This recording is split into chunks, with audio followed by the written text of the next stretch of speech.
How have we not heard about this guy? The only Marrant most of y'all know is this dude.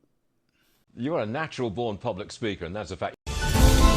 Do you actually feel guilty or were you just told to feel guilty? Focus on actually what we can do. Point it out and show it to me. You have the freedom to do what you want to and be what you want to in America. What are we going to do about it? What oppressed me? Just saying. So the CRT stuff, BS. Now, this is one of the stories that I really, really like because I feel like not that I can relate to it, but just the hardships of everything that people went through. So this right here is Mr. Marrant, John Marrant, right? And he was gifted at a young age. He was a very, very good musician. Like, he could play multiple instruments. So he was gifted at this, okay? He came up in a single parent home only because his father died. His father died when he was really young, okay? So one thing I like about this, and just check this out, this is an awesome story, is that he was known for playing instruments. You know what I mean? He was really, really known for playing instruments. So, of course, he would display his talents. So I'm going to skip a lot of details, but he ended up being really drawn to church, okay? He gave his life over to Christ, and because how he was affected by the Holy Spirit, his family then frowned on him. That they thought that something was wrong with him. They thought that he crazy, that he lost his mind. So they pretty much like shunned him. So he was going around just doing his typical thing, and he was still going around preaching the gospel because he was so sure of what he had. He did not care what anybody thought about him, right? So we ended up meeting this Cherokee, right, out in the wilderness, and they hung together. He shared the gospel with the Cherokee, man, and they just pretty much became really, really acquainted for about a good, 2 months or more, 10 weeks, I think. And while with this Cherokee, the Cherokee pretty much like, where I'm going, I got to get back. And John was like, I'll go with you. And the Cherokee was like, okay, well, there are some things that goes on in my village that might not be good for you, but you know what? I'll speak on behalf of you. Take the Cherokee takes John to the village, and instantly they were not having it. Told the Cherokee dude, shut your mouth. The chief had John Marrant before him. This is against our law. This is against our customs, whatever you want to have it. You are going to die. And they let him know how he was going to die. So while they were going to discuss when they were going to kill him, they actually let him know. The executioner let John Marrant know how he was going to die. And it was going to be a very torturous, painful death. So while he was awaiting, I guess you can call it trial, but while he was waiting, they put him in a tent. While he was in the tent and they were discussing when everything was going to go down, John started talking, right? The chief comes in there.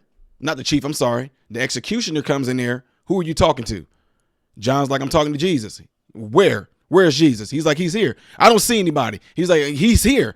So, of course, you know how, when you think about different beliefs and customs that people have, just think about what the Cherokees believed in. I don't know all their beliefs, but there were stories that were told about, the Indians believed in the land.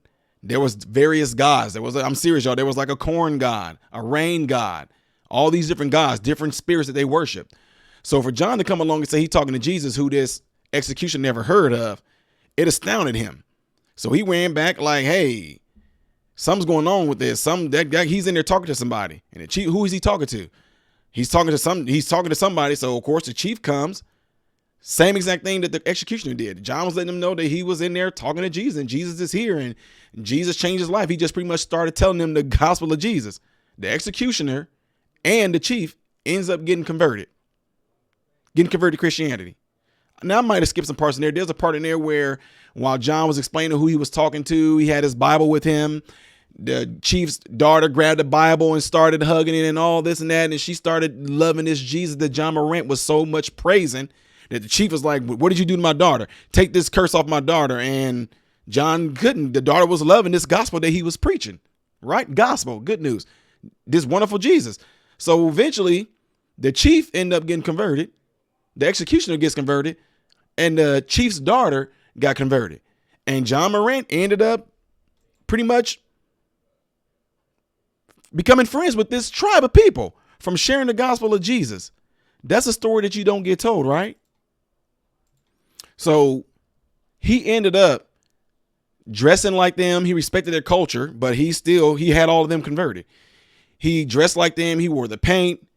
He ended up pretty much leading them to various tribes like, oops, y'all just heard that sound right there. My bad. He ended up like having the Creek Indians, the Hassaw Indians, the Cattasar Indians, and of course the Cherokees. He had all these people, he had all these tribes converted over to Christianity. So pretty much, as far as I know, according to the original documents that David Barton has, John Marrant was the first black evangelist to successfully evangelize and convert multiple Indian tribes over to Christianity. Again, 13 years old, playing music, different musical instruments by ear. Heard the gospel, had a Holy Spirit experience. He was so sure of it. End up meeting an Indian friend out in the woods who he spent time with. Gets taken back to the tribe, told that he's going to die. Ends up converting the whole tribe of those Cherokees to Christianity. Then to go on and lead them into other battles and things that they had going, the other battles that the Indians had going on, you know, he led them, but ended up converting other Indian tribes. John Marrant. Now, with that being said, ask yourself again, why are stories like that being held from us? Why? Why aren't these stories being told in our history books? Because it has shed the light on so many things. It has shed the light that not all black people were born into slavery. Not all black people had the experience that they want us to think that they had. Matter of fact, John Marrant, he was actually born free. He was in 1775 in New York. Do y'all ever hear about that? Did we hear about that? Remember 1776. Well, this happened in 1775, that he was born free in New York. So those are the type of questions I'd say to people. Like when you say things like, man, we black people, we all were slaves. Not everybody was slaves, because again, there were some that were from the North. Now, he did have a story. I'm not going to go into more details on this, but there was a time where he was pretty much kind of taken to play for like this Royal Army or something like that. Like it was a Royal Navy or something like that, where he played a musician. But I didn't want to go into all those details. What I like for you guys to do, go and research it yourself. Look up Wall Builders, David Barton. He tells a story way better than I did, way better than I do. I just figure if there are people that look just like me, it's sad. I'm just telling y'all the truth. It's sad. A lot of black folks don't want to hear things from white people. It's really sad. I'm not saying it's their fault, but again, understand there are black people out there who, just like some white people, they were only taught to perceive a certain race a certain way. So in their minds, they don't want to hear it from a certain group yet. I'm just telling y'all the truth. I'm telling you the truth. I know it should not be that way, but the fact that it is, there's some folks, they're set in their ways. It's easier for them to hear from me than to hear from a white person, because what the current rhetoric, what the current narrative have a lot of people's minds at right now. So that's what I'm saying. Like, look how extraordinary that is, man. I mean, these type of things, I would have loved to have heard this in school, white or black, because that's an awesome story. It paints a whole different picture that you're starting to see that America was not all what they made it out to be when it came to America being established, because all we keep getting is a one-way view of how America was. White man, evil, bad, devil. Black people, slaves. That's it. I'll be bringing more things to this whole thing. I'm glad y'all liking this. And let me know what y'all think by leaving it in the comments below after this video. And don't forget, if you would like to support the channel, pause this video. You can do it right there through the PayPal me right here.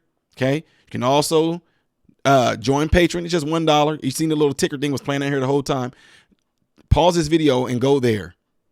And you can join for $1. Okay. It's up to you. Or pick whatever tier you would like to choose when you go to Patreon. If you would like to send gifts, if you might have history books, if you have anything of David Barton at all that you would like to send me, by all means, send it. Send it to that P.O Box right there. All right. Again, folks, I'm just taking this time out to do it since this is Black History Month.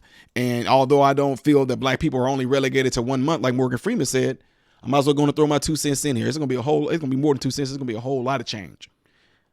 I'm Ty Smith, Modern Renaissance Man, hoping and praying that every last one of you have food, shelter, and clothing.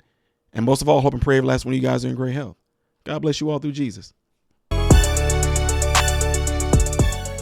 What is going on, folks? Appreciate you guys watching. Do me a favor, if you're trying to get to the next reaction video that I did after this video, it's right here. But if you're trying to get to my own personal stuff where I do a lot of comedy things that make you laugh, can help brighten your day, then you click right here, all right? And if you want to subscribe to this channel, you forgot to get to know who I am first, all right?